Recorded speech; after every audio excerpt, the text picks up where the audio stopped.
গাজীপুরের কালিয়াকৈরে ইলেকট্রনিক্স পণ্যের নতুন জগতে যুক্ত হলো নতুন মাত্রা। উপজেলার গোলাম নবী হাই স্কুল মার্কেটের বাজার রোডে সিঙ্গার শোরুমের দ্বিতীয় তলায় বিপ্লব ইলেকট্রনিক্সের উদ্যোগে যাত্রা শুরু করল সনি র্যাঙ্কস ইলেকট্রনিক্স শোরুম।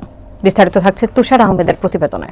বৃহস্পতিবার বিকেলে আয়োজিত উদ্বোধনী অনুষ্ঠানে প্রধান অতিথি ছিলেন উপজেলা বিএনপির সাধারণ সম্পাদক পারভেজ আহমেদ। বিশেষ অতিথি হিসেবে উপস্থিত ছিলেন র্যাঙ্কস ইলেকট্রনিক্সের head of sales Kazi Rafiqul Islam, general manager Rabiul Alam, AGM Humayun Kabir, product manager Zobayed ও বিপ্লব ইলেকট্রনিক্সের ম্যানেজিং ডিরেক্টর বিপ্লব শিকদার। অনুষ্ঠানে আরও উপস্থিত ছিলেন মুক্তিযোদ্ধা আক্তারুজ্জামান, আব্দুল কাদের, বিএনপি এবং যুবদলের নেতৃবৃন্দ সহ স্থানীয় গণ্যমান্য ব্যক্তিরা। শোরুমটিতে রয়েছে সনি র্যাঙ্কস, ইলেকট্রোলাক্স, কেলভিনেটর, ফিলিপস সহ বিভিন্ন বিশ্বমানের ব্র্যান্ড।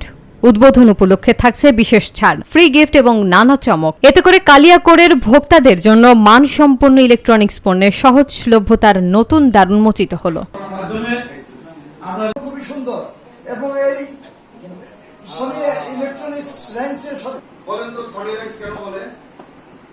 বিকজ র্যাঙ্কস ইলেকট্রনিক্সই একমাত্র টিম যে সারা আমাদের এখানে আসছে আজকে এই শুভ উদ্বোধন করার জন্য শোরুম আজকে উদ্বোধন করলো। আমাদের কালিয়াকৈরবাসী দীর্ঘদিনের মনের আশা। র্যাঙ্কসের মতো একটা প্রতিষ্ঠান কালিয়াকৈরের খুবই জরুরি দরকার ছিল। আমরা এই প্রিয়